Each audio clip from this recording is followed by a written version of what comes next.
Okay, the time being 6 o'clock, we'll call the meeting to order. If you would all join us in the Pledge of Allegiance. Thank you. I pledge allegiance to the flag of the United States of America and to the republic for which it stands, one nation, under God, indivisible, with liberty and justice for all. Thank you. Okay, this meeting is being broadcast live on Chelmsford Telemedia and YouTube, and being recorded for future viewing by the general public. And with that, we'll start with our first item on the agenda, which is public service announcements. Pat? Okay, first off, we have the medical sharps waste drop-off days. This is for Chelmsford residents only. You probably know that throwing your medical sharps in the trash is dangerous and against the law. So the Board of Health is having 4 drop-off dates this year: March 12th, June 11th, September 10th, and December 10th. Sharps will be accepted on the above dates between 9 a.m. and 4 p.m. at the Board of Health. They ask that you put your sharps in rigid plastic containers with a lid, such as a laundry detergent bottle or bleach bottle, and ask that the container be at least 3/4 full when you bring it in. And I just want to note, too, that these dates are different than what's on the recycling flyer, if you received one of those, so you should check the town's website for these days. Next up is dog licensing. Every dog license expired on December 31st. So if you have a dog, you should have it licensed, or if you don't have it licensed by March 1st, there'll be a late fee of $5 per month added to the initial tag fee, and the fees are $20 for a spayed or neutered dog, $25 if unaltered. The 2026 annual town census has been mailed to every household in January.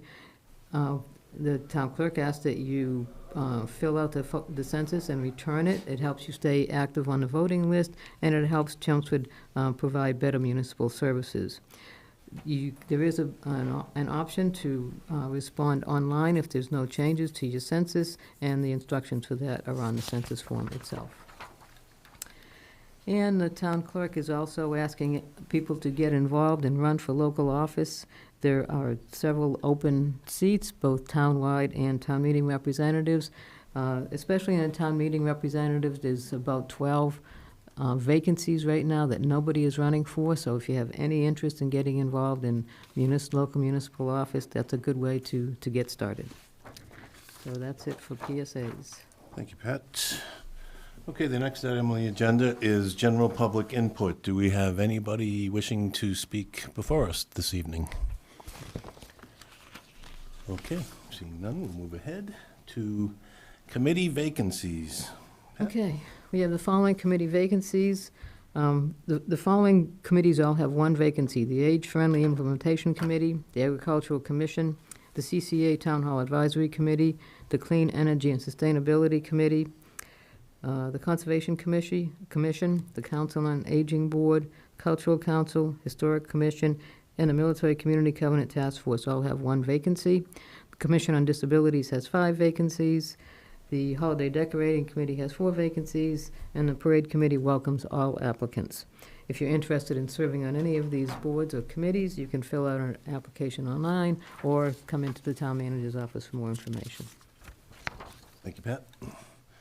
Okay, next up is public hearings. First up is National Grid and Verizon poll petition for North Road. Good evening. Could you state your name and address for the record, please?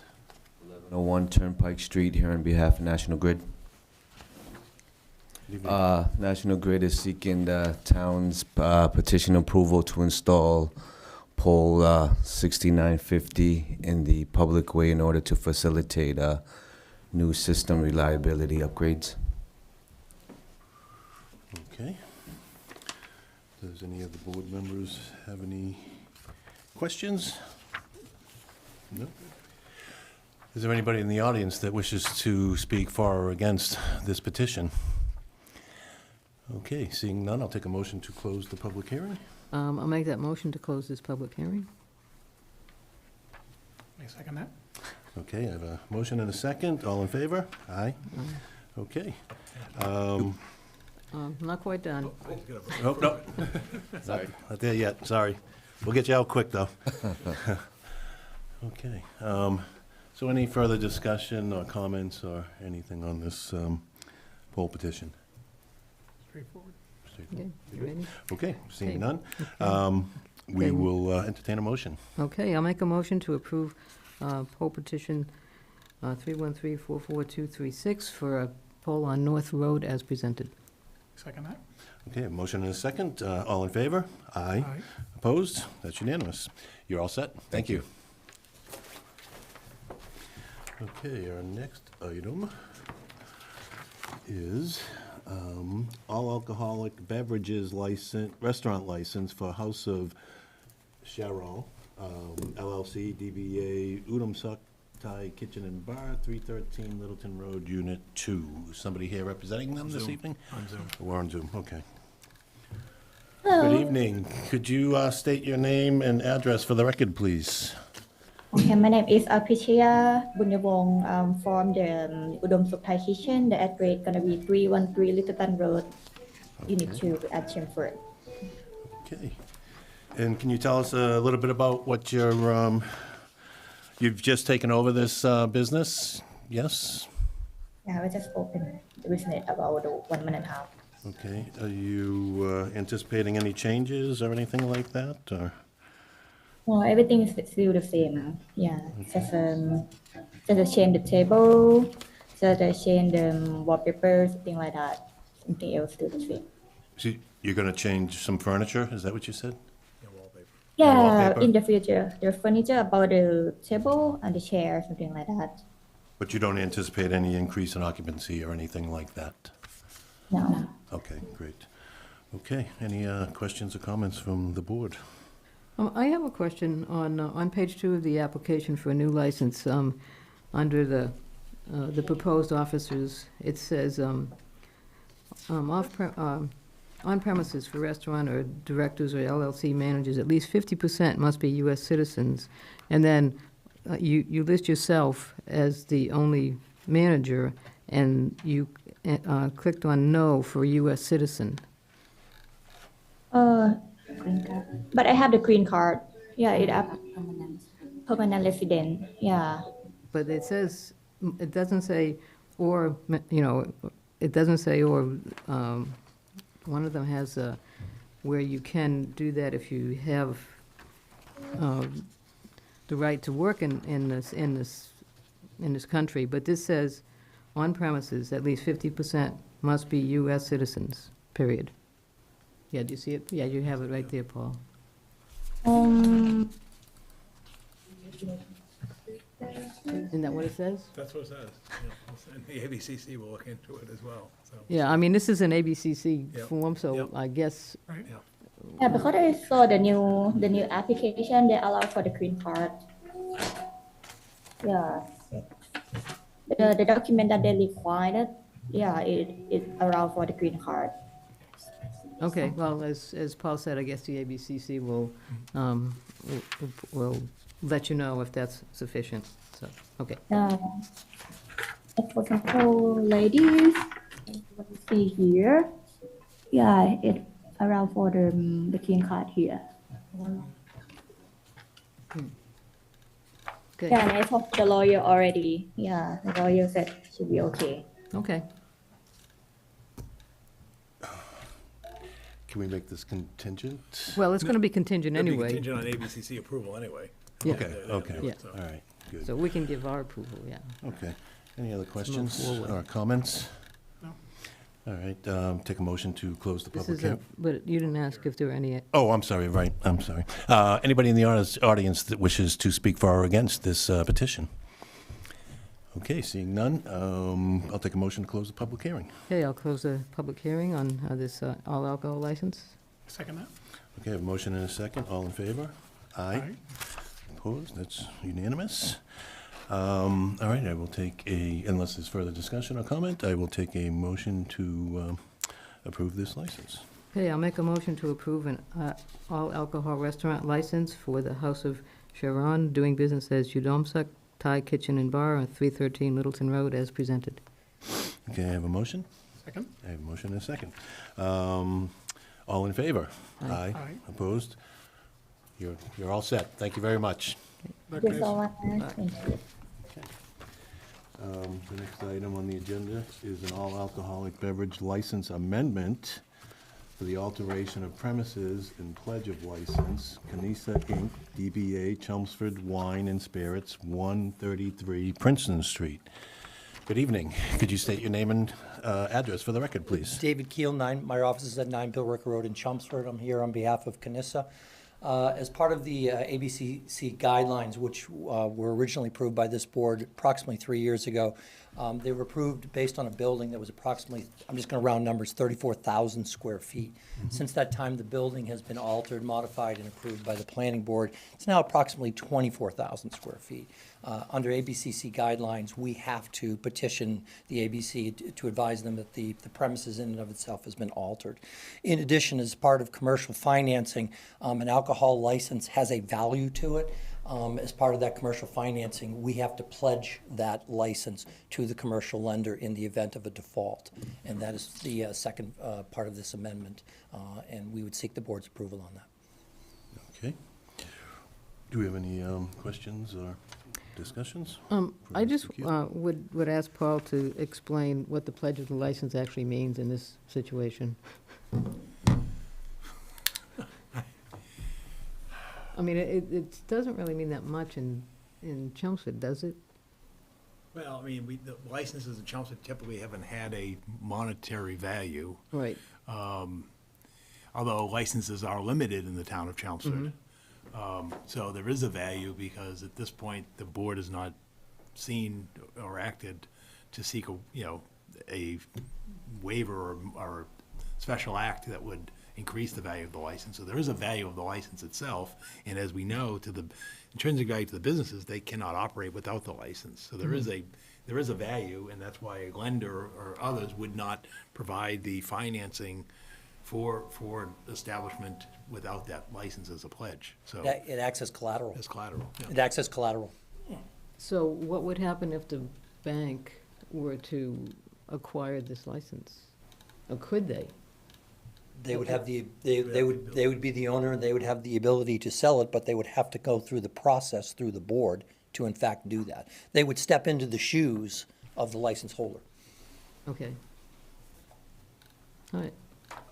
I mean, we have done it before, but it's not that common for us to do a pledge of a license. I think we've had maybe 2 or 3 since I've been on the board. This particular lender is requiring it, therefore we have to make it as a condition of the ABC amendment. Sure, okay.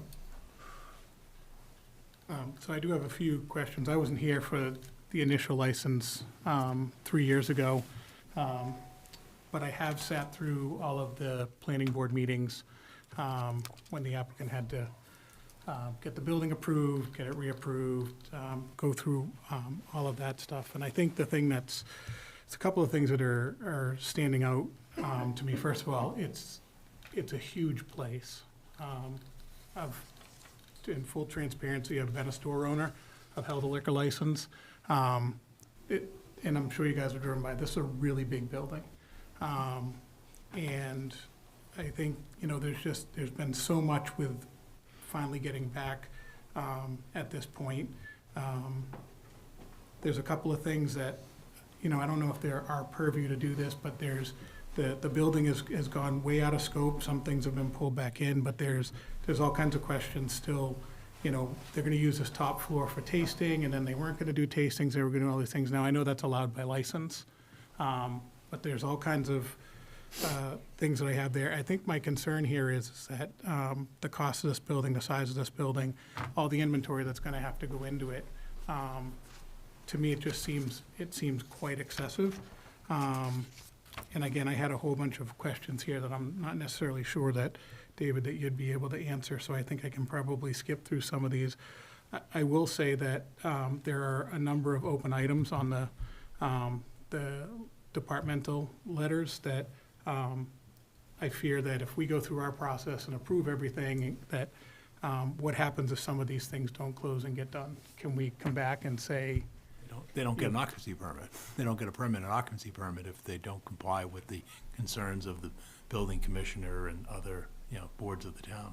And we could So- also do it contingent upon successful completion of. that each one of The these application. departmentals will, We can't operate the business without that. We exactly. can't even move in without that. yeah, but I want to know that I'm sure there's incidences where an occupancy permit has been issued because the applicant said they were going to do something and it doesn't necessarily, No, that's called a temporary occupancy permit, but they're not granted a complete occupancy permit. Best example of that is 133 Princeton Street. You've got people living in those units, but they're on a temporary occupancy until the required elements of that This is housing development. 133 Princeton Street. No, I meant 255, the West know. Campus. We're not living there. I meant the West Campus, further down Princeton Street. And that would be, I would respectfully suggest that would be standard operating procedure with most municipal entities. May I add to a point of Sure. concern that you may have? We started to spin our heads, actually, during the planning board with respect to this top upper deck as to where the planning board seemed to have this massive concern with it. The upper deck is there simply because we had to put an elevator in the building, and you have to have rooftop access with the elevator. When the elevator goes up, when you go up there, all that was designed was, it's just basically an open space. And somehow that turned into, we were gonna have a cabana up there, and we were gonna be doing all kinds of wine tastings. And could it evolve into a wine tasting area? We have, I said that 3 years ago. Every business can evolve into something, but we have no plans at all to do anything there right now. yeah, I'm looking at some of the inconsistencies here because there were a lot of inconsistencies during the planning board meeting, so I'm just doing my due diligence.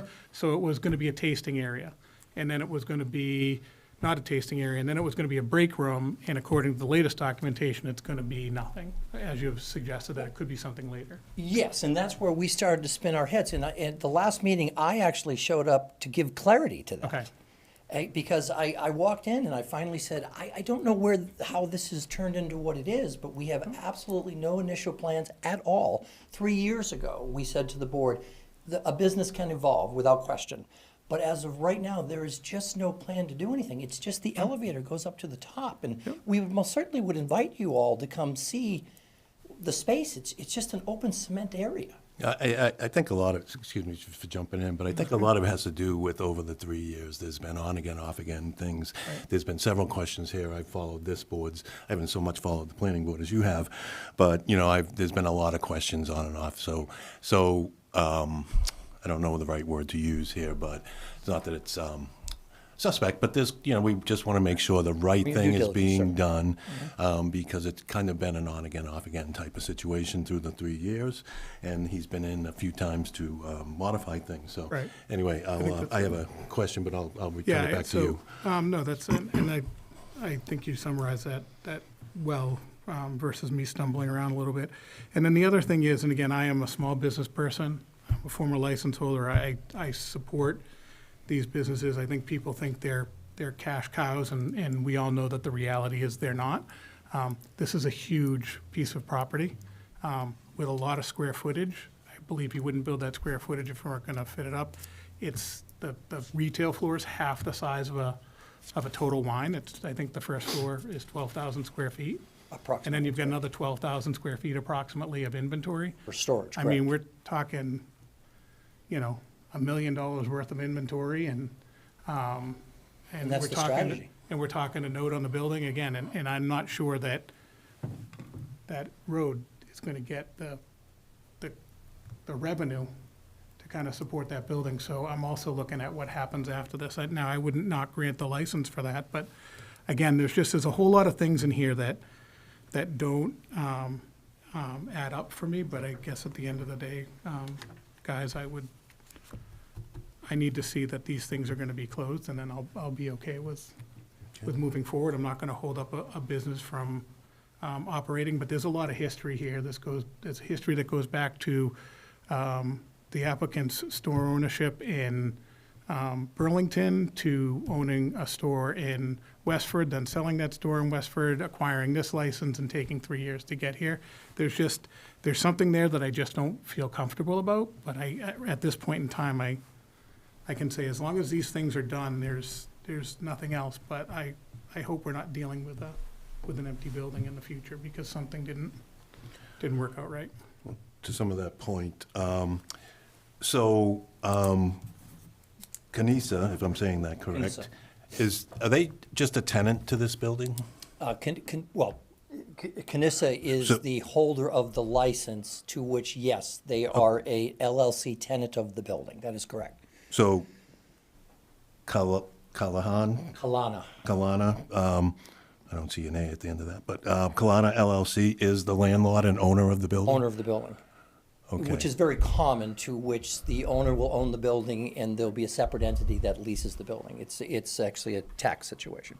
Okay, because, when I see that type of thing, to Right. your point, Right. is that second floor going to get leased out for somebody else, or Yeah, it's going to be it's the used for same something else? And He's the same person that owns both it's just, LLCs. because we've talked many different scenarios here, and so it's one of our concerns Mm-hmm. that now we've shot the building up and. Did he own the and when he owned the Westford store, do you know if he owned the real estate, if there was a real estate owner with that? Oh, no. Oh, well, wait a minute. You're talking the way his business was structured? He didn't own the building, no. No, Cornerstone, That's what I thought. yeah, Cornerstone owns that. That's a gigantic mall owned by a gigantic. But in this case, he does own the building. Absolutely. Okay. Well, his business does. His business Yes, owns his the building, business right? does. It's a corporation, LLC, right? Yeah. Okay. That license sold for $2.4 million, plus $1 million of inventory according to the documentation in here. The license wasn't 2.4. What was the 2.4 then? There was the wholesale of the business. That was a compilation of all of the things. Okay, but a liquor store has shelves, inventory. Inventory, goodwill, telephone numbers, licenses itself, all of that. I haven't seen a license, I haven't seen an asset like that sell at that recently, but Sir, Probably the Mr. world Cunningham, today. it was a very successful retail liquor store in Westford. And I would suggest, and by the way, I appreciate your due diligence, sir. Don't misinterpret everything I'm saying. I believe the town of Chelmsford is going to be very proud of this building. I believe this is going to be a destination liquor store. My client has had tremendous success wherever he has gone. He got caught up into the COVID issue. That was a massive delay, massive issues with inflation. We also had challenges with the design. The building is actually smaller than what it was originally approved at. But I represent to the board here that this is going to be a destination store, and this town is going to be very proud of it. And he's a Chelmsford resident. He's committed to the area. I believe it's also going to transform that entire area. We tore down a building that has been a decades after decades eyesore, and we're putting in a beautiful retail store. And I understand that there are concerns with its size, but you're going to see that this store is going to be fantastic. He is going to be offering products to the residents of Chelmsford that are going to be at great prices because he can do bulk rate purchasing. And that's the whole strategy in his business. You articulated it very well. The margins are very small, but in his business, if you can bulk rate purchase, you can offer the best prices to the consumers, and those consumers are the residents of Chelmsford. I know the bulk rate purchases, and I know what kind of margin you can and can't get, so I appreciate that. You don't have to sell me on it. He's a local resident. He not my style, but he put in something and cleaned up the area. I don't have a problem with that. There's just enough there to cause me a little bit of pause. But as I've said, to be very clear, as long as these things are done, I'm okay with that. If these things are not done, I'm not gonna, then I would wanna come back to this table and ask you guys to vote differently, so. I mean, you don't need to sell me on it, I'm there, but I sat through a lot of planning board meetings where questions were answered and then they were not answered and they were not right, so we come here for this super short meeting and, I'll stop that, I'm good to go. No, but I don't think, need to I have think we more can debate. cover it with Yeah. contingencies, Just so- contingent that, Yep. everything, all the application is fully completed to the, I do want to see a acceptance of the successful community. small business, Yep. don't get me wrong, that's my first No, I priority. agree. What I don't want is agree. a problem down the road. Yep. Any other questions or comments? No, I'm good. Thank you. Is there anybody in the audience that wishes to speak for or against this petition? Okay, seeing none, I will take a motion to close the public hearing. I'll make a motion to close the public hearing for this alcohol license. Second that? Okay, I have a motion and a second. No further discussion. All in favor? Aye. Aye. Opposed? That's unanimous. Thank you Okay. for your time, and thank you for your excellent We're not done. questions. We're not done. We still have to vote. Oh, I'm sorry. We just closed the public hearing, sorry. Okay. Any questions for, anything else? No, Okay, no, I I'll take a motion to Okay. approve the petition. I'll make a motion to approve the application for the alteration of premises and a pledge of license on a all alcohol beverage package store license for Canissa Incorporated, doing business as Chelmsford Wine and Spirits, contingent on completing all of the department sign-off inputs received on the premises at 133 Princeton Street as presented. I'll second that. I have a motion and a second. All in favor? Aye. Thank you, David. Thank you for your time, and thank you for your excellent Good questions. luck. Okay, the next item this evening is request for memorials, monuments, memorials, renaming the food pantry in honor of Sandy Donovan. And I see that this was put together by Pat, so I guess, Pat, I'll hand it off to you to give us an idea of what we're talking about. Okay, well, I think it's pretty straightforward. We had an event out at the food pantry last fall where we received a donation from somebody, and I was just thinking at the time, especially since, and we also have the new trailer out there, which is the new food pantry. And I was thinking, Sandy Donovan did so much for this community. I mean, she's the one that founded the Chelmsford Food Pantry, and she served there for, almost 30 years. I think it would be appropriate to name that food pantry in her honor. And I talked to a couple members of the food pantry board of directors. They brought it before the full board, and they are in full support of it. And they're willing to help, decide where it should be placed, maybe some of the wording or whatever on it. I guess I would envision something similar to the plaque that we have outside this door of this room for Dennis Reddy, where there would be, maybe a profile of Sandy and just a couple of words about what she did and when she did it. Okay, So excellent. that's my Questions? thought. No, I think it's a great idea. I worked a lot with Sandy back in the day, early on, and I remember when they were over in the CCA, and we had to make the dramatic and traumatic move from CCA, that little 10-by-10 room over there, over to the first trailer that we put together for her.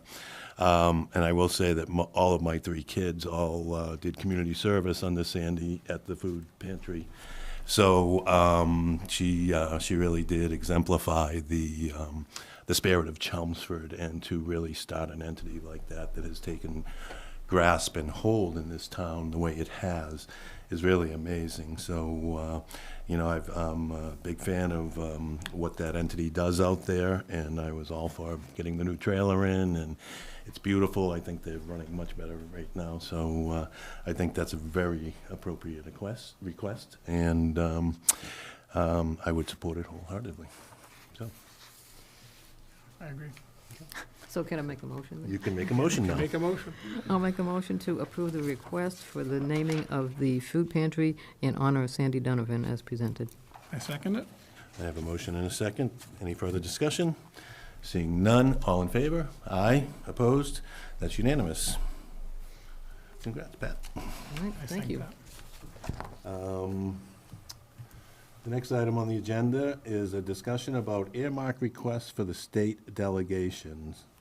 And we have a house earmark request in front of us. Paul, you want to talk a little bit Yeah. about this? Yeah, with the governor's release of the proposed FY '27 state budget at the end of January, the last Wednesday in January, the state budget cycle begins. In fact, the governor this Wednesday will be doing her first hearing before the legislature on the proposed budget. But in summary, the legislative budgeting process has begun, and last week Representative Simon Cataldo contacted our office and said, hey, we're less than 2 months away from the House of Representatives submission of its proposed budget for debate, and therefore, what earmarks may the town of Chelmsford be interested in? As you know, we have the three reps, Representative Arciero, Representative Cataldo, and Representative Elliott. As is customary around this time of the year, we submit the request. My first reaction was, gee, money's kind of tight, because it's the fiscal conditions. But on the other hand, as was pointed out to me, it is an election year, and so they do anticipate that there will be earmarks in the state's upcoming state budget. So with that, the discussion tonight is, what might the town be interested in? I think if we want to have more consideration, we don't have to have a final answer tonight, but I think because they have meetings with the House leadership, prior to April, we should have it completed within 2 weeks. What I've presented to you in the memo that's displayed and in your packet was where we were a year ago, and you can see that date was March 6th, so they're getting a bit of an earlier start this year. And at the time, we received these three earmarks that we submitted. One was the traditional $25,000 for this food and nutrition programs at the senior center. The second one was for the Freeman Lake aquifer water quality study, which did get funded, and you'll see later this evening has actually been approved by the Department of Environmental Protection for a superseding order after the local order of conditions was appealed.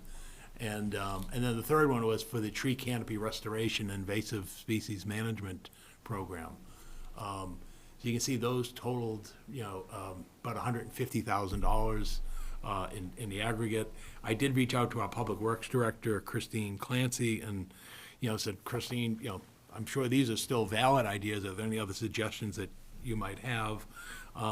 Again, her thoughts were very similar in terms of lake management study. Last year we did Freeman Lake. We could do one at Hart Pond, because that's the other, and that would actually be a regional one because we share Hart Pond with the town of Westford, and that would be around the same dollar amount. Also, she mentioned, there are other watershed areas that could be studied as part of the Stormwater Master Plan. We're also, in terms of the design and configuration items, and as Pat know, our Northern Middlesex Council of Government is in the process of developing its transportation improvement program for the upcoming years, and part of that involves design work. And so, and NIMCOG may be providing some design funding. And so what Christine said, either through NIMCOG or through this, we are getting concerns, you may hear about them, for the reconfiguration of the intersection of Boston Road, Harvey Road, and Hazen Street, because of the recent state work that's taken place there. There's also ongoing items that, in terms of traffic assessment, is we're continuing to look at whether we should upgrade the 5 existing traffic signals in the town center. Also, another one that she mentioned that's also regional would be the Bruce Freeman rail trail maintenance, because we know now that the rail trail is maturing, we're getting issues with the tree root systems and invasive management along the rail trail. And then also, again, back to the tree canopy and tree planting. As you know, we are doing the front yard tree planting program, and that's proven to be quite popular coming out of the box. And then finally, the last one that she noted was a town-sponsored pilot curbside composting program. So those are the type of items. And again, usually what the legislature wants to do is specific, identifiable, contained projects, because it sort of recognizes that when the event occurs, you can say, oh, that was done on behalf of the state legislature and with the assistance of, representative or senator, so forth. So that's kind of the we did ask, is there any funding amount and limit? And there really isn't a prescribed limit. And I think it really would be as if there's something the town has that's unique and wants to achieve.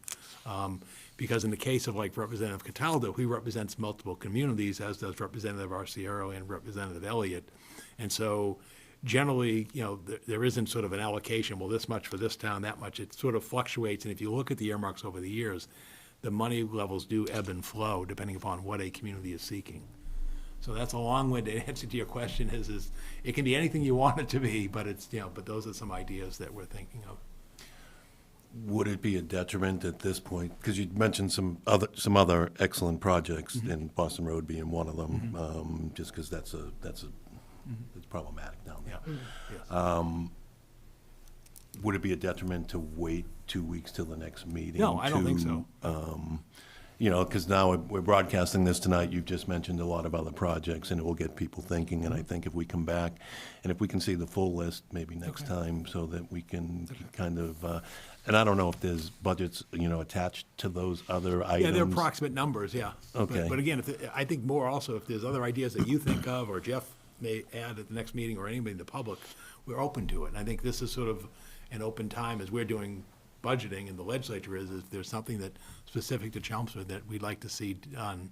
Because oftentimes the thing is, oh, great idea, we don't have the money to do it. Now is a chance where you could get an earmark to do it.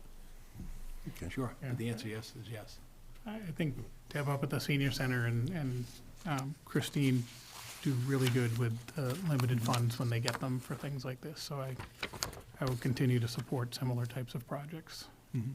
But And we would typically do 4, would that be about It can right? be anything. I mean, Yeah. it could be one large one that you have all 3 sign on for, or it could be individual ones for 3, or it could be multiple. You know, there's some things that, you know, sometimes we get for grants, we don't get them. So for example, we're still waiting the word on the body worn cameras for the police. That could be one if we don't get that grant award, and we thought we'd have that answer by now. So it's those type of sort of unique items that are, like I said, tangible, identifiable, and specific that, you know, could be sought in an earmark. And again, it can go to anything. It could, you know, could be, you know, extra hours for the library, you know, because we've lost the Sunday, you know, it could be those type of things. And as you know, when you see those, they go into the appropriate section of the state budget, and they specifically say what it's for. And then we get the grant paperwork from the state on how to use it. And so that, yeah, so it's that open in the meeting, Yep, like, yep. it's whatever anyone thinks is a sound idea that we'd like the legislature to help us with. And correct me if I'm wrong, but we have had success in the past several years getting some earmarks. I guess the other thing, not trying to read into the tea leaves here, but, you know, the other thing may be, you know, just a 3 or 5 year look back saying, we got this much this year, this much Sure, we'll give you the that. previous We'll give you year. that. And if we kind of average it out and say, okay, you know, we were successful asking for this, why don't we keep it in the same range or something like that? And that may or may not work, but I think it's worth looking at the data to just see if it weighs on anything, one thing or another. Although I guess I wouldn't, I would maybe ask for more than we think we might get rather Oh, than less. absolutely, which we 'Cause we're always not- do. We're never gonna get more than we ask That's for. right, that's right. Right, they have knocked it down, the levels we've Right, asked for funding yeah. in the past. Yep. Okay. All right, great, Okay, thank you. all right. Any further discussion or comment? No, good, thanks. I would, we don't need to do a motion on this. We'll defer this for 2 weeks, and we'll pick it up and put it on the agenda for the next meeting. Okay, thank you, Paul. Okay, Town Manager Bid Awards. Yeah, just one bid award for your approval this evening. This is for the town offices and senior center elevator modernization project. Basically, this was bid by Public Works, and fortunately, because of the bidding climate that we're in, we received 7 bids. As noted, I know you'll never read that font on the screen, but there were 7 bids that were received. The lowest responsive and responsible bidder was Enterprise Equipment Company in the amount of $897,210. And that's what we're seeking the confirmation for the award. If you, now that I've increased the font, you can see the bid prices were the $897,210, and then you see other prices, $915, $968, $965, $974. So obviously, and then it goes up to, you know, $1,104,000 and $1,178,000. So one, it shows a healthy bid market, but 2 is I think you got confidence that, yeah, this is a low bid, and they kind of are in the ballpark of, you know, you'd get real nervous if there was a big gap and you say, hey, what did they miss? And we've seen that in the past, but everything we've checked out, the references, and we've worked with this company, and they're on contract for a similar project with good experience so far. So again, we seek your confirmation to award the town offices and senior bid project to Enterprise Elevator Equipment in the amount of $897,210. Any questions or comments? So Paul, this is going to deal with the elevator itself, Yes, the whole some replacement. additional HVAC that's going to be required to bring it up to code, and electrical work that's going to bring it Bring it up up to to code. today's code, yeah.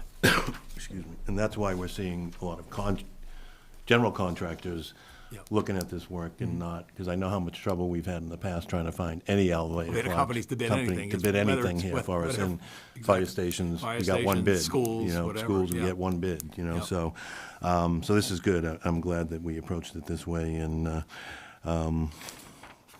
think the numbers are very tight, so Yeah.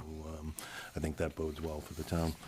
So having said that, I would entertain a motion to approve the town manager bid award.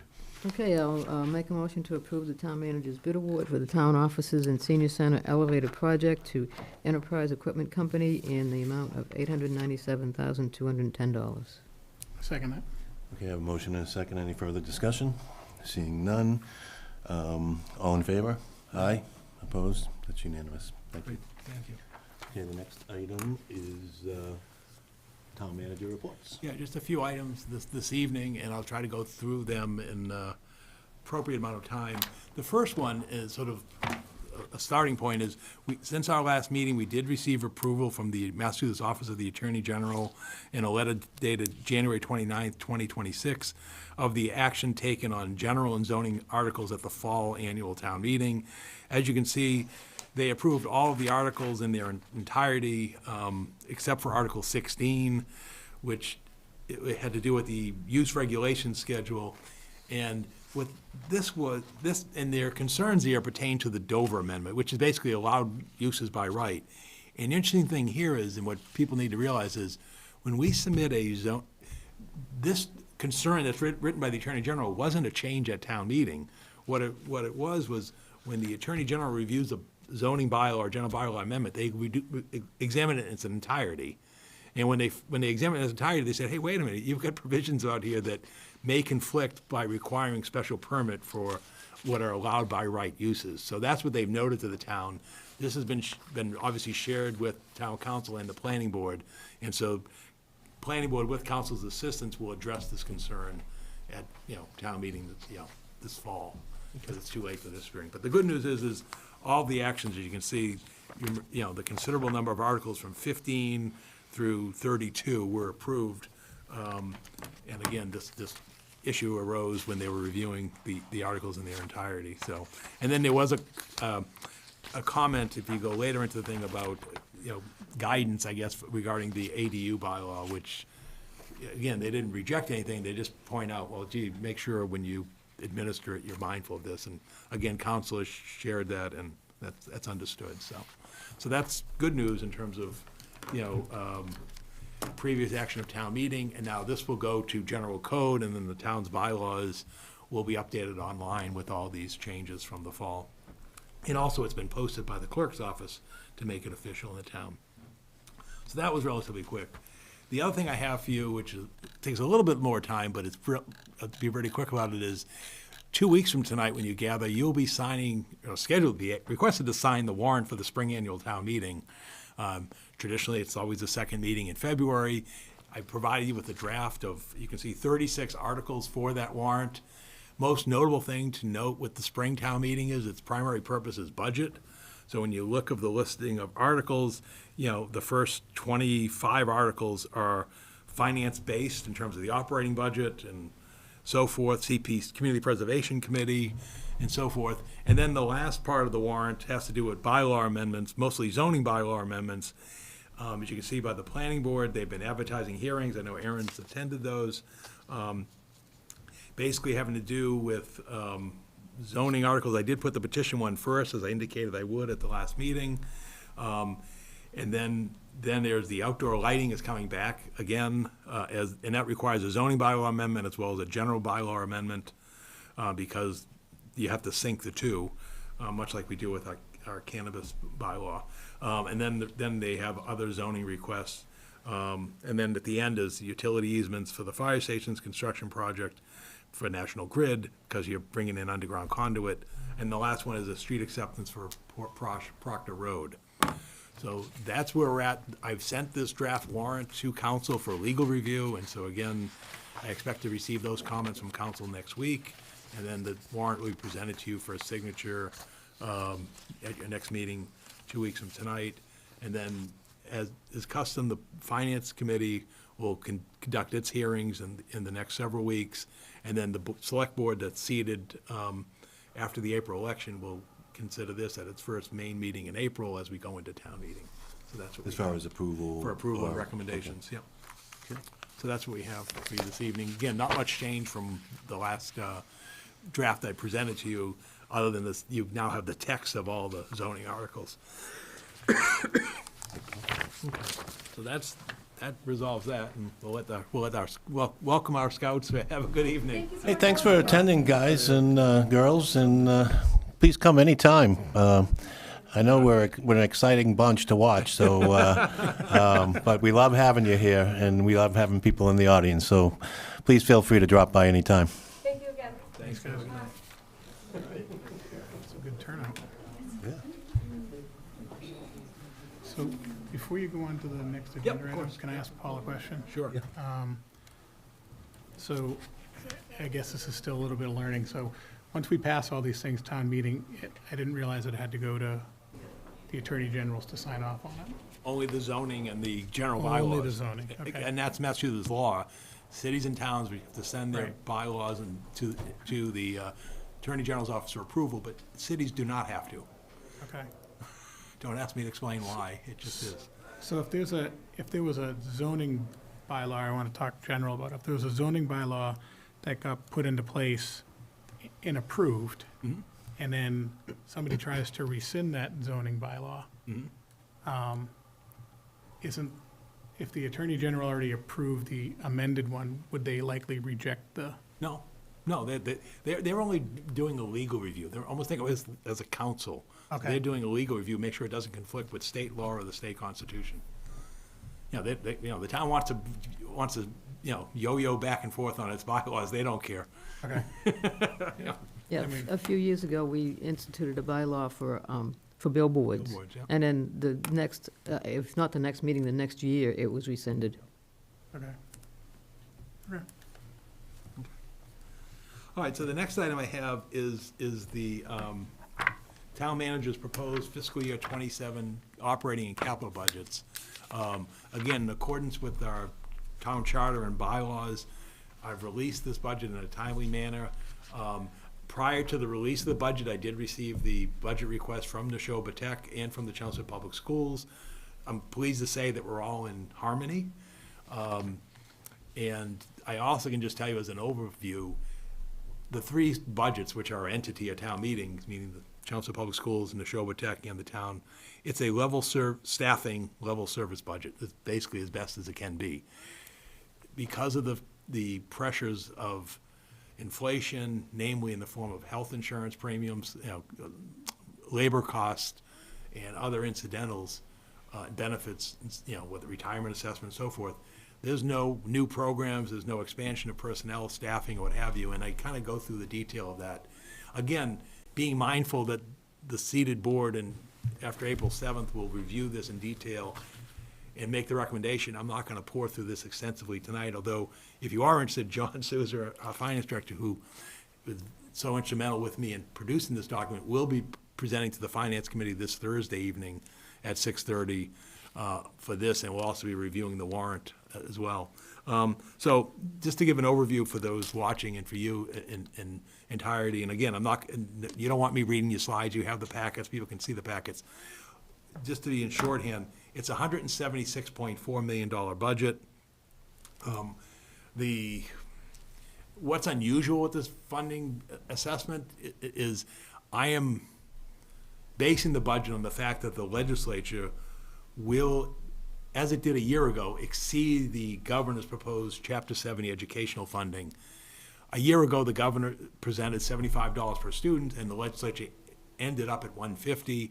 I'm anticipating that that's going to happen again because of the realities that it's the last year of the Student Opportunities Act, and the fiscal realities that school districts are facing, and the fact that it's an election year. And so I don't know why the governor didn't come out more aggressive, but I can only control what I can do. And the reason that I do this at this point in time is the legislature's not gonna finish their budget, as we know, until July. And it's too late, by then the schools, both the vocational and public schools have already hired their staff, they've done their schedules and everything else. You could give them money in July, you give them money in September, it's not gonna be effective, they can't just, reassign, anyway, so that's the leap of faith that I've taken with this budget, and I think it's a reasonable leap of faith. Couple other things to overview on the budget. Again, it's $176.4 million. The Chelmsford Public Schools increase is $2.5 million, or 3.3%, that funds them from the town of $78.15 million. Neshoba Tech has a 6.5% increase, or $263,000 to $4.32 million. You'll see why is Neshoba's increase so large. Part of that is driven by the state, because the state's Chapter 70 education funding that I just spoke about, the monies per student and so forth, that follows the students. So what that means is that as the student enrollments fluctuate relative to each other at Neshoba versus Chelmsford in our case, the money follows the students. And this year, both Neshoba Tech and the Chelmsford Public Schools had a increase in enrollment. However, Neshoba's increase was larger relative to Chelmsford, so what comes with that is the money goes with them, but then when the money goes with them, so does the minimum net school spending requirement that goes with it, hence the 6.5%. And Pat, who's a member of the Neshoba Tech School Committee, knows painstakingly how difficult that is, because there are communities such as the town of Ayer that we heard last week at the breakfast that lost enrollment in their regional school district but gained it at Neshoba Tech, and their assessment went up significantly. And then there are some communities, I think it was it Pepperell or Townsend, where their enrollment went down and their net school spending requirement went up. So anyway, it's a long-winded way of saying part of what drives a lot of these budgets are the state's, guiding hand, to be polite, in terms of what you have to spend on, on education and so forth. All right, anyway, that's it. Initial pass of that wasn't Yeah. 263,000 though. I thought it No. was a lot less. They thought it was gonna be a lot less, and that was why the Neshoba Tech School Committee had to meet the Tuesday following to finalize their budget to get it out in time. And, it was sort of unexpected. On the general government side, our increase is basically equivalent to the schools. We're 3.2% as opposed to 3.3, where you can see we're roughly half of the schools, so it's $1.25 million as opposed to their $2.5 million increase. And therefore, the general government of the town is roughly $40 million, as opposed to $78 million for the schools. Again, the big driver in this is benefits and insurance. 7.68% increase of $2.77 million to almost $39 million. And our debt service is increasing by over 5%, $548,000 to $10.9 million. And inside that debt service, non-excluded debt service, which falls within our levy, goes up by just over $300,000, or 3.9%, while excluded debt service increases by $885,000. Again, it's an anomaly large percentage because we have very little excluded debt other than the Public Works building, and now that's the fire station debt kicking in. And then our state assessments and overlays basically level funded. So that's sort of the top shelf. And then what also drives things in this slide is you have to fund for things that fluctuate on a particular year basis, such as this upcoming year, we're going to have 3 state elections, because you're going to have the state primary in September, you're going to have the state election in November, and then you'll have the town election in April. This year, we only have the town election in April because it was an odd year. So again, every other year, and then every 4th year, you get an extra election for the presidential primary. So this one is the in-between one of biennial state elections. Our legal services budget I've raised by $50,000 because of the increase in our hourly rate, as well as the increase in our land use by the town. Our solid waste recycling contracts with the collection and the disposal facility go up by almost $150,000. The cost to modify and operate the PFAS system on Richardson Road goes up, as does the cost of building maintenance as our buildings continue to age. And then I also just note things that aren't found in the budget that are worthy of consideration. Again, we could always use additional police officers, firefighters, the lieutenant positions in the fire department have been talked about, highway laborers, safety specialists, and so forth. And so And you'll see later on, the staffing levels are pretty much flat, and they have been flat for, decades. Oh, real quick. Yeah, go ahead. Just before you go on, Sure. and I think I know the answer to this, but the Richardson Road treatment system, that's the one that's on site. Yep, That, yep. and that's only treating the groundwater there, right? Mm-hmm. So we've got these two new PFAS plants going in for But that's the water center district. for That has at the nothing to do water with us, district, yeah. right? And Yep. then, and this is just completely separate. It's This not is at the separate. water This is for district the, location. this is for the cleanup of the PFAS material that's in the soils there. Yep.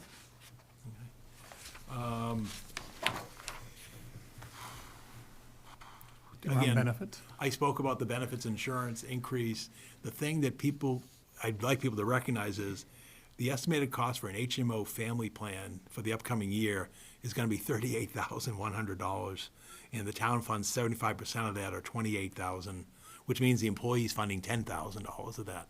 So I think people often don't realize, unless they're in a business world, of what the cost of benefits are for employees.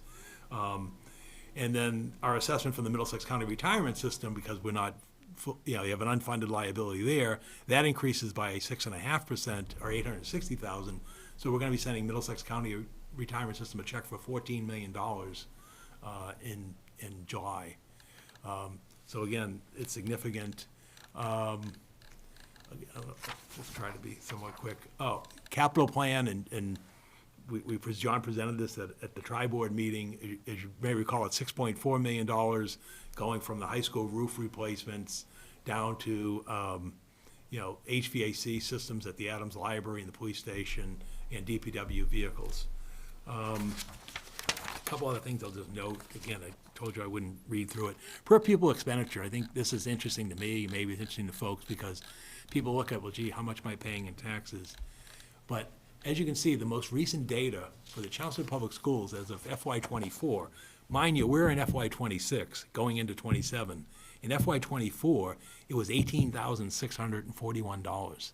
That's the state certified number. It's not some number I make up. This comes from the Department of Elementary and Secondary Education. So you can see in today's world, it's roughly $20,000 a student to educate a child in the Chelmsford Public Schools. So I think sometimes people look at their tax bill and say, oh my God, I can't believe I'm paying $9,000 in taxes for the average home. Well, yeah, it's costing us $20,000 to educate a child. So I thought that was interesting. And again, I spoke about the Neshoba Tech assessment. For Neshoba Tech, again, here's the increase. We're now 28.05% because our enrollment went up by 6 students to 216. The district's total enrollment only went up by 6 students to 770. So that's why our percentage shifted. So not only do we pick up the state aid and the net school spending, we also pick up a portion of the debt service and other costs that goes with. And then for the per pupil expenditure in Neshoba Tech, I mean, look at that.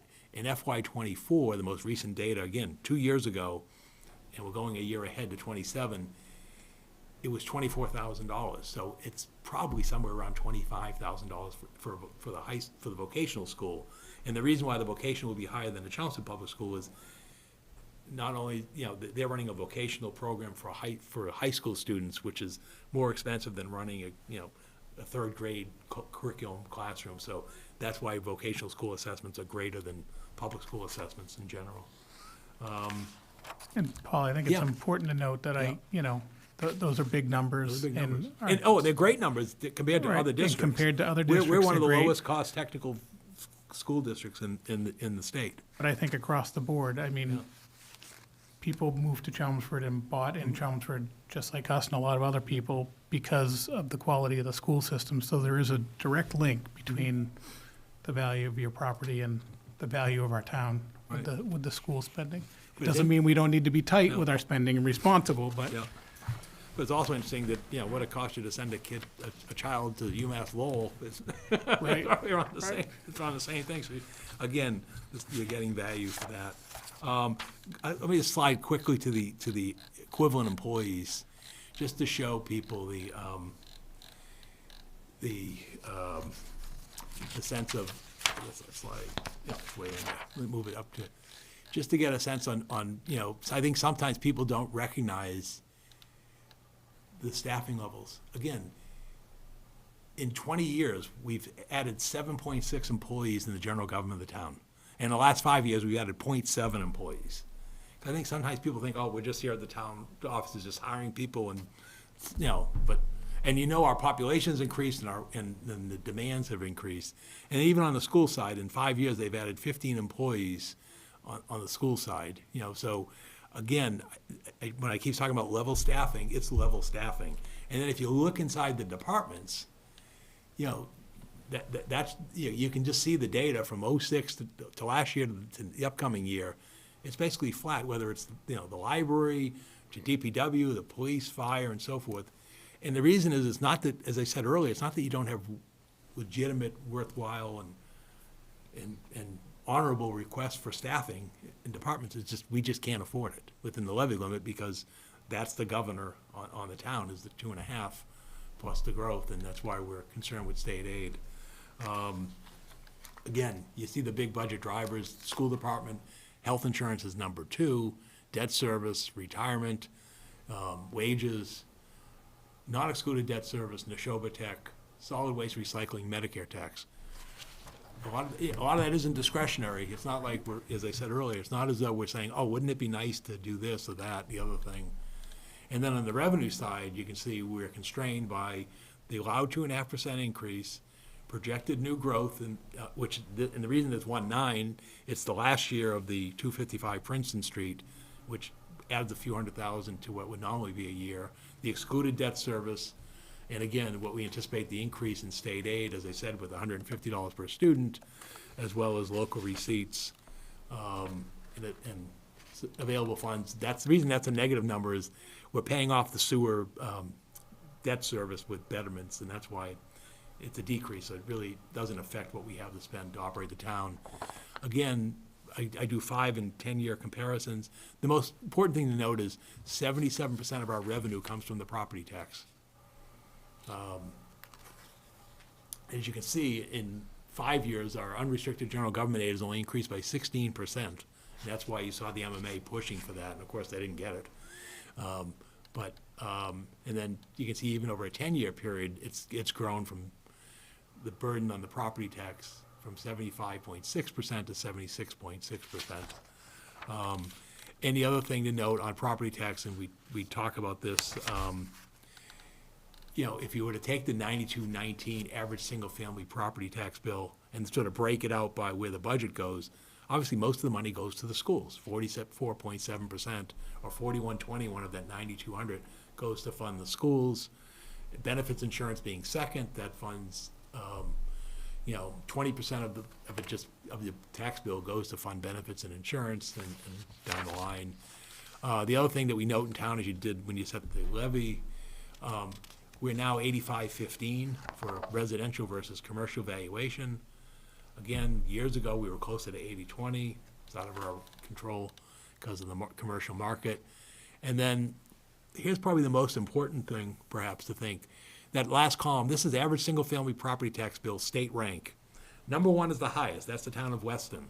And as you can see, 20 years ago, Chelmsford was ranked 61. Go back 10 years ago to 2016, we were ranked 70. This year, we're 86.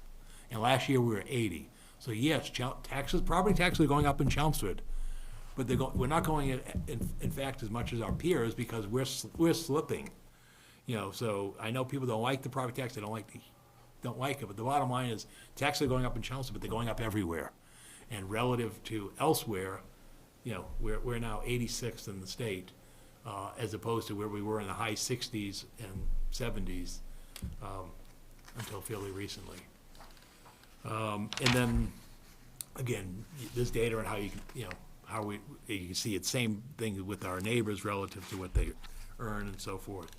And then lastly, inflation is the driver of all this. That's the key thing. You can see we're in the 3s now in inflation after the 7.1% in calendar 22, but you can see prior to that it was closer to the 2% in the Fed standard, and that's what's higher, because if your increase in levy is 2.5% and inflation's running above 3, the math doesn't work, and unfortunately that's not expected to change. And then lastly, on the capital plan, and again, John went through this in the tri-board meeting, as you can see, we've got 6.4 million of capital requests, and they're all detailed in there. So that's an overview of the operating budget. And as I said, capital budget was first previewed at tri-board meeting, and it'll be discussed at finance committee, and all the detail sheets are there, and then it will be discussed at, ultimately at town meeting in April. So that's the summary of the capital and operating budgets. I have a question. Sure. Not sure you can answer, but, Okay. well, you probably can, but, so from a global point of view, I don't need a detailed answer, but, through the tri-boards, we were talking about, a couple of $1 million, a few $1 million deficit. How did we cover that? Is that covered strictly by revenue, or did everybody give a little to get a little? The big thing that helped, and I'll go to it right now, was what happened with our health insurance. We were looking at a 13% increase in our health insurance premiums. What ended up happening is, they ended up eliminating the GLP-1s, which are the weight loss pills and injections now, for non-diabetic patients. That's what you see on all the commercials. That cut our health care premiums by 5%. So instead of having to fund a 13% increase, it basically ended up being an 8% increase. That was significant. I mean, that, I'm sure. and that really is what made the day. Is otherwise we'd be here making cuts in personnel and services. The State Group Insurance Commission is scheduled to meet this Thursday morning, and they're expected to do the same thing for the state group insurance program that some cities and towns, as well as the state employees, are enrolled in. We've already seen the private insurers implement those actions, Blue Cross Blue Shield, Compass, which is Tufts and Harvard Pilgrim. That's the big change, and no one enjoys that, making that situation, but that's the reality, because the actuarial value on that was just a big question mark. And so it created a financial burden. So that's how we went from the larger deficit to where we were today. The other thing is, quite frankly, the school's request was originally 3.5 million. The superintendent pared it down to 2.5 million. So there was $1 million right there. And then you got the other one from the health insurance, GLP-1s. The problem is, again, it's the issue of what's the next step? Because this is not sustainable. We're not going to have the GLP-1s to eliminate a year from now. Right. And at some point, again, with inflation, you're not going to be able to just, cut. And that's why when we were at the tri-board meetings, we talked about things that were sort of, I think I mentioned them as coming attractions. You're going to be looking at issues of trash collection and fees and so forth in the years ahead, because those are the tough choices you're going to have to deal with the community.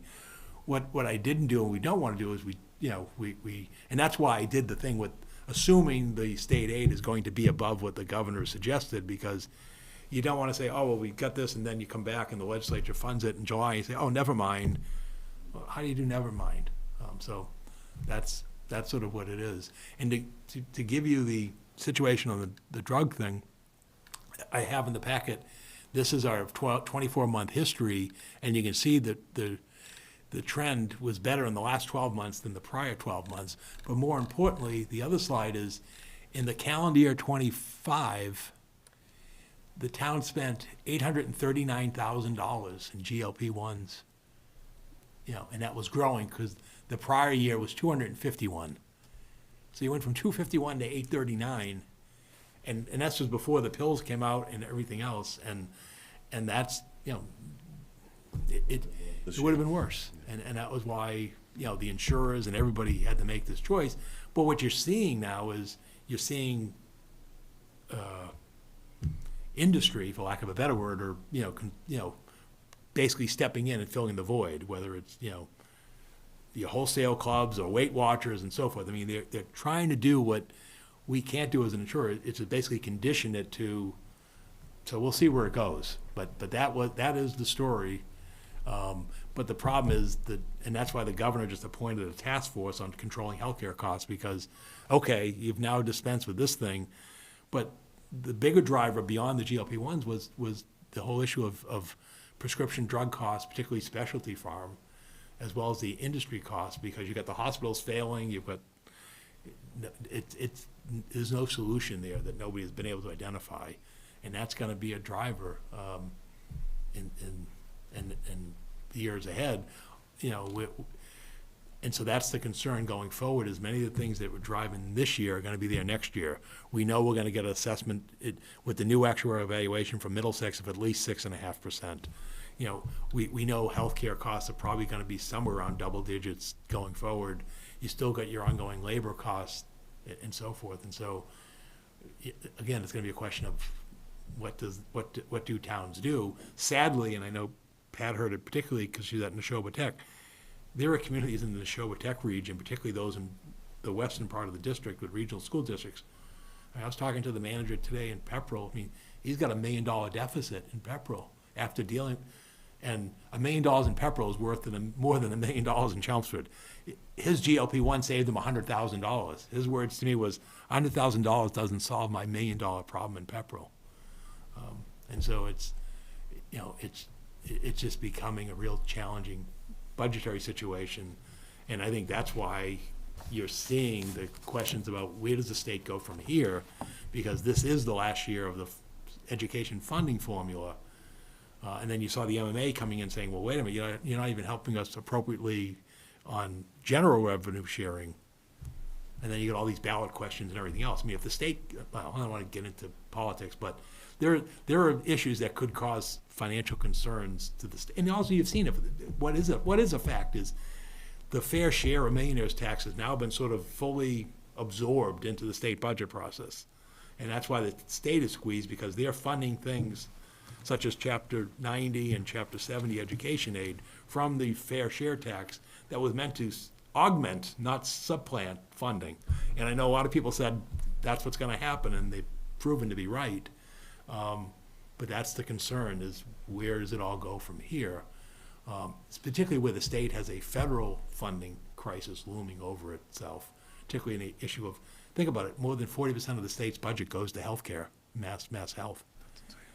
And so anyway, that's why there's this issue of the storm clouds on the horizon, is what are you gonna do? Anyway. We've been fortunate We're fortunate this year. with Yeah, we're the gonna get series through of it. events Yeah, that transpired, but pain to come, pain to come, yeah. for lack of a better word. Yeah, unless something changes.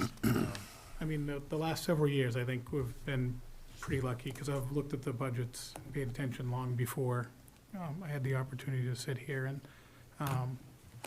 this year's budget, I think, it's responsible giving everything we have, and I think we got lucky with yet another kind of one-time event saving us. At some point, and John's presented this and Paul's presented this for years, at some point, we're gonna have to start paying the piper, and the reality is, I want to be clear, nobody around here sits here and says, how can we raise taxes, right? We raise taxes up to the legal limit, because we need to fund operations, and at some point, with costs going up, like, we're not talking about trimming fat here, we're talking about cutting off limbs, and we need to operate the town government, we need to operate our schools, and so when I hear people talk about, you know, services are going down and taxes are going up, well, first of all, we're only taxing to the legal limit, just to be clear, and that's not enough if you want to maintain level services now or in the future, and it goes back to what Paul keeps saying, inflation was up, those prices all went up, they're not coming back down.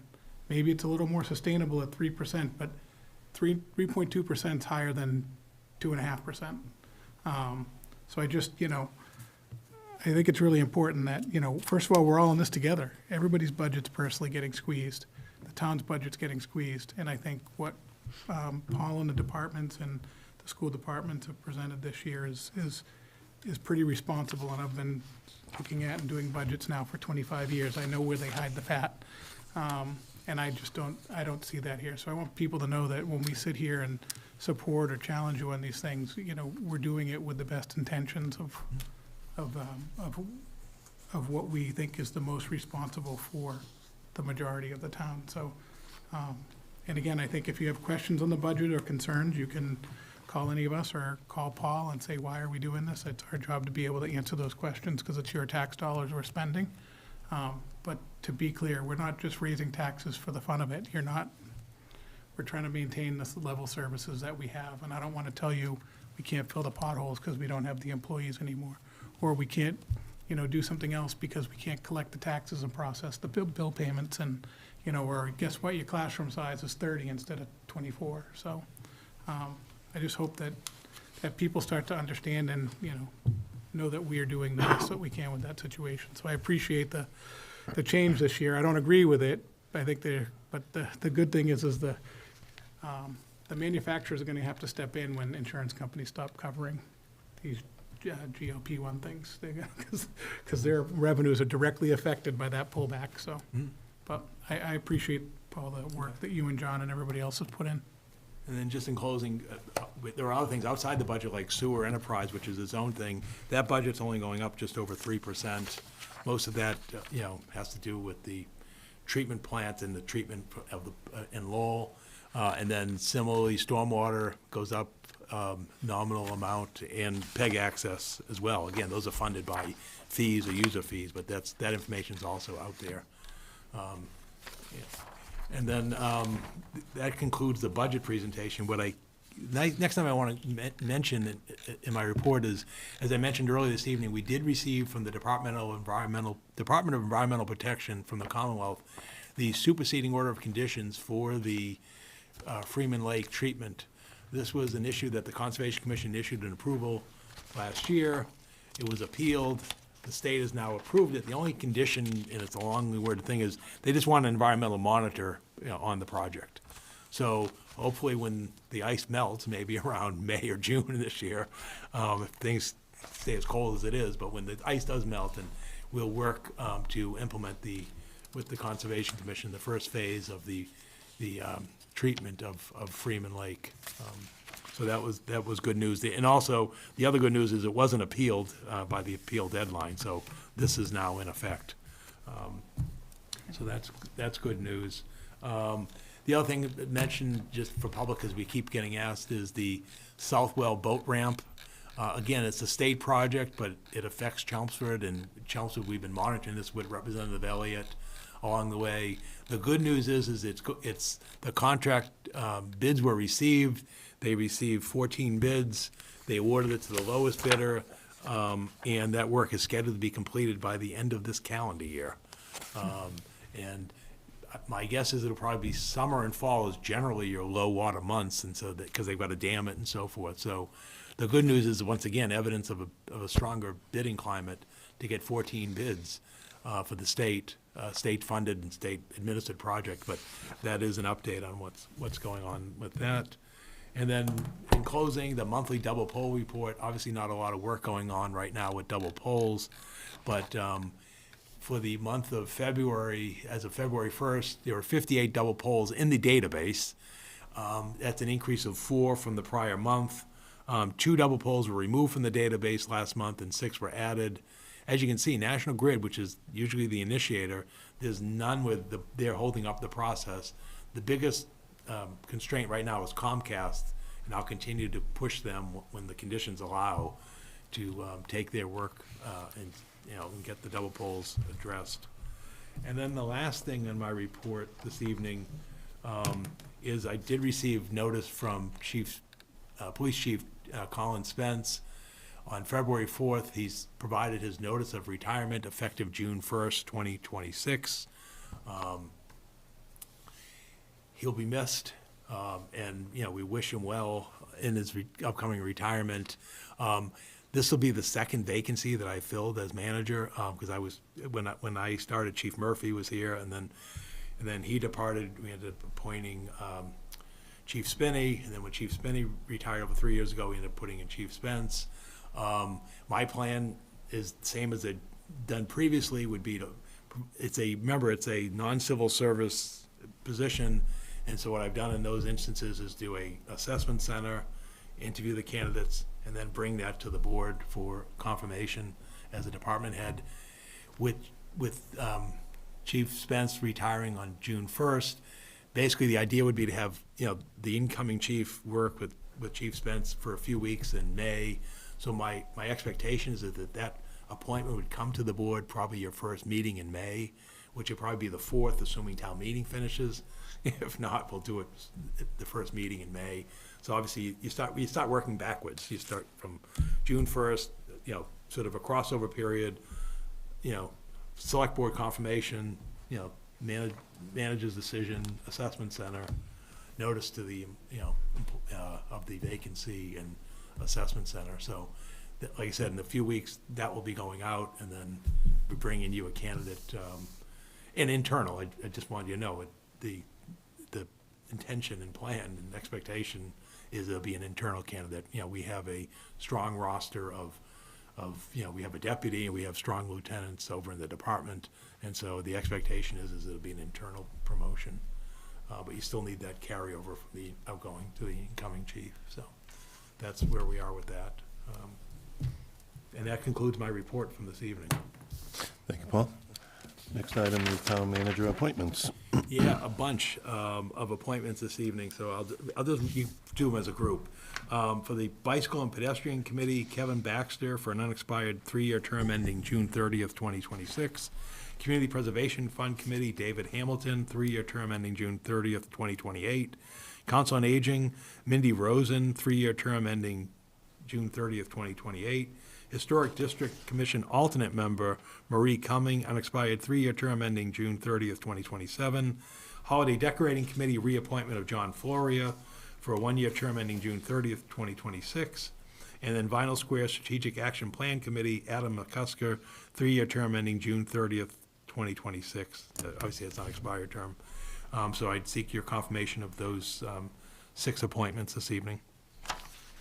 Any comments or discussion on that?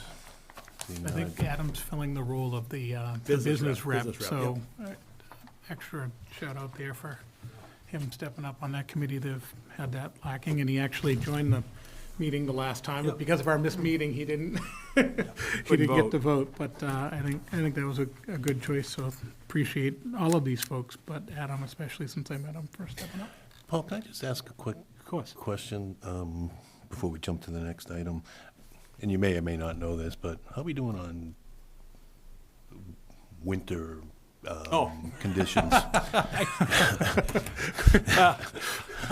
The diplomatic way to say it is our Public Works Director, Christine Clancy, will be providing you with a report in 2 weeks at your next meeting. Okay, all right, I thought she might. Sneak preview is our snow and ice budget is exhausted. That last storm, the 18-inch storm, was $200,000 in cost, just attributed to that storm. Unfortunately, we then had an incident, a storm this past weekend. These storms, if you look back, have occurred on weekends and holidays, and they've all involved significant de-icing. So it's not as though this is a record snowfall winter, but again, this past weekend, it got to the point where they had the brine, and then there was enough snow they had to then go out and remove, and then the same thing's going to happen, is forecast to happen tomorrow night. And they'll have to brine, and then if it gets to be enough, they're going to have to remove. So the short answer is we've spent a lot of money on salt and a lot of money on overtime because of the nature. So it's gone. And that's a $1.2 million. Now, the good news is, relative, we have, this is the first time in 5 years we've exceeded our snow and ice budget. The bad news is, we haven't increased that budget in 5 years because of that reason, because under Mass law, it's one of the few budgets you can legally overexpend, without, for obvious reasons. So, the snow and ice budget is a disaster. And, the good news is beyond tomorrow night, we're supposed to go into a little bit of a warming period. Now, let's just hope we can get through to, to at least to the end of March. And then at town meeting was when we'll probably reconcile it. Yeah. Okay, thank you. So you need a vote on the appointments. Yep. Right. Ready for a motion? Yep. Make a motion that we approve the town manager's appointments as presented. Second that? Any further comments or discussion? Seeing none, all in favor? Aye. That's unanimous. Okay. Next item on the agenda is Select Board regular meeting minutes from January 12th, 2026. Any comments, corrections, or issues with those meeting minutes? No. You good? Erin, you good? Okay, I'll entertain a motion to approve the meeting minutes of January 12th, 2026. So moved. Second that. Okay, all in favor? Aye. Aye. Opposed? It's unanimous.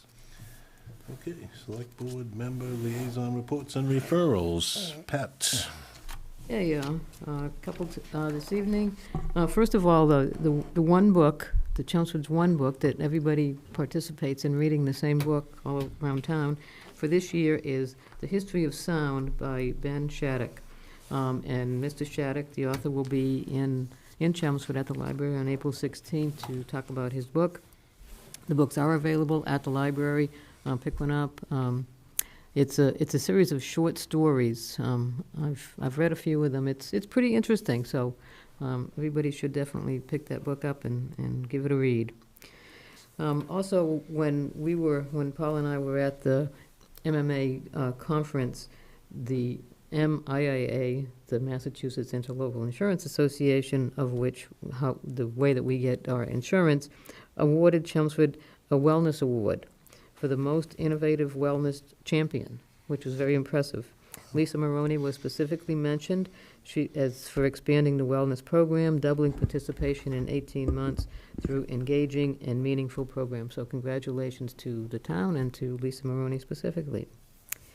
And lastly, this morning, a new patrol officer was sworn in the Chelmsford Police Department. Gabe Murphy has just started working for the town, so you will soon see him in a cruiser patrolling. And that's all I have this evening. Thanks, Ben. I'll go through a couple real quick. I finally got to go to a Final Square strategic planning committee because we're now off cycle with them. Again, always very lively meeting, a lot going on. They did cover their spring, I guess we're calling it some sort of spring revival event thing. It's going to take place up in North Chelmsford between Barney Park, the fire station, and the McKay Library. So that planning is underway. So we'll have an event, and it's going to be a townwide event that we'll be able to look forward to. I think in early May is the current plan on that. So it was nice to get an opportunity to meet Adam, who's going to be a part of that planning and now newly appointed. I'm going to skip that. Planning board's always pretty lively. That's one that, regardless of what I say here, I always think people need to take the time to go and watch those meetings to get the full scope. But they had the public hearing on the Riverneck Road treatment plant going on where the center has a plant over there. So I believe that got approved. I didn't write down the vote, but I think that's going forward without any issues. There was a lot of public comment, but I think it was, I think everybody, got kind of the resolution that they were expecting. And again, they've spent a lot of time putting together those planning articles. So if you want to, town meeting reps, if they want an idea of what's happening before town meeting, you can go and watch that last meeting, and they'll get through that. And then I had a chance to attend the Board of Health meeting, and they actually approved a new Board of Health regulation, which does not have to go through town meeting like the rest of them, on inspections and maintenance of sewer plants. So that's going to get adopted here. I think it already went in. So if you're one of the 107 residences left in Chelmsford that's not on the public sewer, then that's something that affects you. And then I would like to just note that I think Siobhan is racing on Wednesday for her medal, so tune in on Wednesday if you can. I think regardless of whether her or John, who's the hockey player, Jack John or Eichel. Jack Eichel. Sorry, Jack. It would be great if, regardless of whether they win a medal or not, I think it's pretty special that we have two Olympians in Chelmsford. I think that's a pretty cool honor.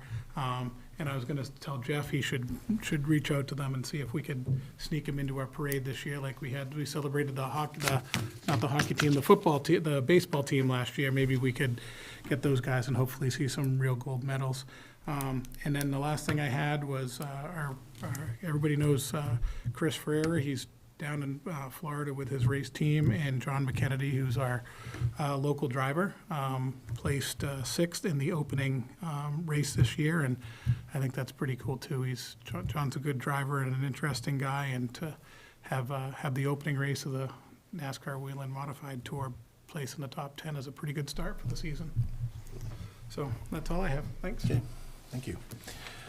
I guess first thing is I'd like to thank Chief Colin Spence for his years of service to the town, his exemplary service, and he'll be missed, obviously. So I have no doubt we have many people under his supervision that can step up and take over and do well for the town. So thank you, Chief Colin Spence. The only other item I have is a report on the school building committee, the Colonel Moses Parker School Building. At the last meeting, it's been a while since we've met, but the last meeting, we approved the submission of the preliminary design proposal, and that now goes into Mass School Building Authority for approval. That document, I can't remember the specific numbers, was somewhere around 2,000 pages. So the level of effort that goes into getting the MSBA on board to fund your schools is phenomenal. It includes things like existing conditions reports and the educational program, which is a very large document in itself. And it's a multitude of all these documents that goes in. So it was a huge submission. Kudos to our project team, our architects, our project owners, project managers, for keeping us on track and moving us ahead. So that submission did go in, and we've heard back, and they asked for a couple of more specifics in the past week, and those have been handled and resubmitted again. We've been doing some drilling out at the Parker site to see if we can utilize that site for the new school, the field off to the right. Two of the borings, so this turns out to be minor, but there's been a few meetings on this, and just to let everybody know. So two of the borings came back with a small trace amount of acetone. And so that's concerning because, we've got to now go ahead and figure out how much acetone is there. Do we need to report this? Can we move ahead? And I think the general finding, and correct me if I'm wrong, Paul, but is that it looks like it was just trace amounts, and it looks like it was probably left over maybe from something when they built the original school, and somebody poured something out or something like that. So that was really good news because we were really concerned that we were going to have another big expense on our hands. So we believe we've averted that. So the design proposal went into MSBA. We'll hear from them, and then we have a small period of time to respond to them. The other thing that we did as part of that submission and to keep moving down the road is we moved from 13 options to 6 or 8. Yeah, it's 6. I think it's really 6. It's really 6, but I think we've got consensus. I think everybody's looking to do. I think the consensus of the committee is going to be do the 4 through 6 on the Parker site, and we pretty much eliminated a lot of the other. I mean, they made us look at using McCarthy. They made us look at building a new Parker school in back of McCarthy. Could you imagine? So, I mean, we've researched all these things, but we have to do that to satisfy MSBA. And so we're very confident that we're pointed in the right direction and things are going our way so far. So once we hear back from MSBA and we respond, then we can really get down to business with some design and eliminate the final or pick the final option and then and get going. So we're trucking right along on that, and hopefully be back with some good news next month. So is it fair to say, Pat, that, and this is I'm deliberately asking the question, that because the state's chipping in over 50% of their money, that they've made us go through the due diligence of making the best choices and eliminating other options and really kind of coming up with the best solution for Chelmsford? That's a fair statement. At the end of the day, it's really Chelmsford's decision to make. They're not going to dictate to us what's what. But I will tell you, after working with MSBA for 25 years now, they're much more stringent in what they expect from you and how you go about doing all of your projects. So they won't come out and tell you what to do, but they just want to know that you have done the due diligence. And you know, like anybody, they're looking for the least inexpensive way to move forward, as we all are. But we also need to take care of our kids and do the right thing by our kids and so on. So,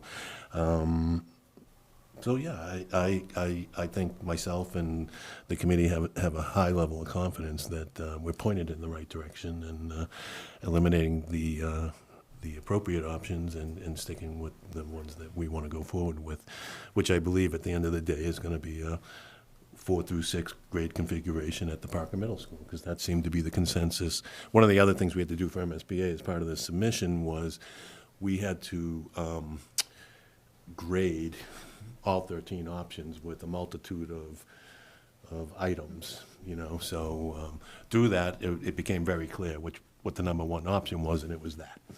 You know, so everybody gravitated to that. It's a 13-member committee. The fact that you've got 13 people looking at the same type of thing is Coming to consensus. yeah, so it's good. And the fact that you've got town people, school people, and all the different entities involved, all pointing in the same direction is really good. So having said that, that's all I have this evening, and I will entertain a motion to adjourn. Move to adjourn. Second that. All in favor? Aye. Opposed? That's unanimous. Thanks, everybody.